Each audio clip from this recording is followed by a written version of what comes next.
for me in my story, the moments that are like the shocking ones, like the moments where it feels like the world shut down or like something happened. So like, for example, I started my business when during an NBA lockout and I worked for an NBA team, right? So like at the time, my world was like shut down, you know? When this pandemic happened, you want my honest, here's kind of the order of my gut reactions. One, human fear arose because the whole world shut down. And I was like, what is happening? Just like everyone else, I had fears. Second thing that's going into my awareness is the business. What am I going to do about the business? The beauty is when this happened, I was almost 10 years into running my own company. So when you run your own company, guess what? Things happen.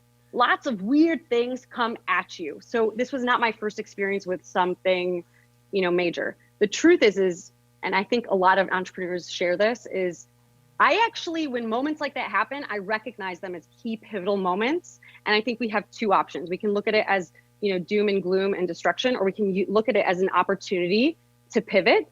And the truth is our company vision has always been to expand. We've always been a global minded company. We're obsessed with travel.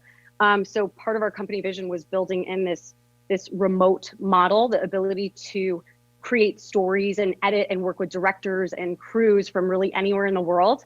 Part of that was my own desire to not want to be fully rooted in one place. I think I'm kind of like a bumblebee in the fact that I like to kind of buzz around, and that's how I get my inspiration and my creativity.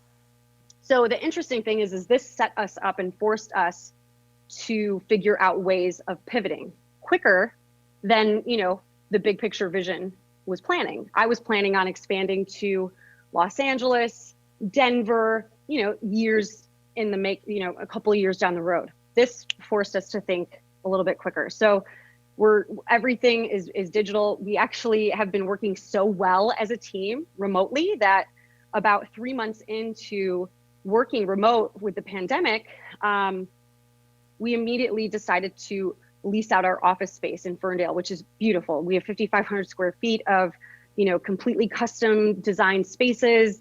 It's gorgeous. I spent a lot of my time and energy on that building, prior to COVID. But I think sometimes as an entrepreneur and just in general, you have to really be present to what's happening and make decisions like quickly and not overthink them. And that was another kind of gut reaction that came to me. I said, let's list it. So called real estate agent, we listed the space, and we actually have someone renting out our building until September 1st, which is awesome. So that was one thing that we did because we have a really aligned values, aligned team and super experienced. Everyone's really talented. I'm so grateful I had them on the team going into the pandemic. We ended up actually growing by 2. We hired 2 people to our team during the pandemic. In terms of the actual functionality of video production, the beauty is when the pandemic first started, we had a ton of projects to edit. So from post-production, we were mostly focused on post-production. So that was kind of beautiful from a timing standpoint to give us some time to think. In terms of adjusting, it happened once spring kind of hit, and the summer we were shooting a lot outside, obviously mask, taking all the CDC precautions necessary, and we're shooting again. So we've been shooting. Everyone is masked up. We take all the proper procedures. We make sure that everyone is feeling well.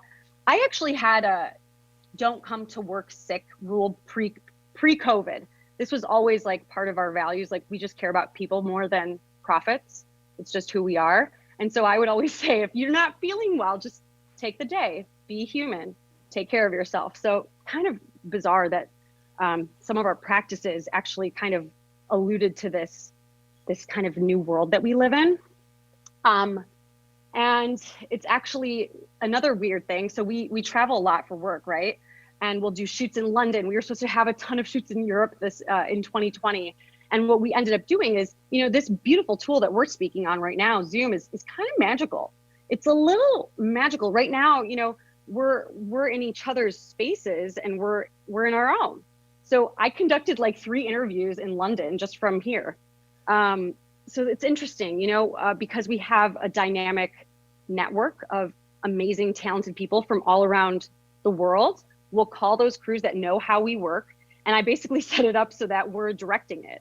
And I'm like, okay, so position laptop, where where I would be sitting, and it just works. So I think that obviously no one wants to see us in a global pandemic. No one wants to see, our fellow human beings getting sick and dying. Nobody wants that. But I think that one of the things that this brought to light is that just how little control we do have of external things, and that's never going to go away. We never will have control of what's happening in the outside world. But what we do have control of is ourselves, how our mindset is organized, how we're listening to ourselves, and how we pivot, and how we, allow the fear to be there, but we utilize that fear almost to alchemize it into something that pushes us forward.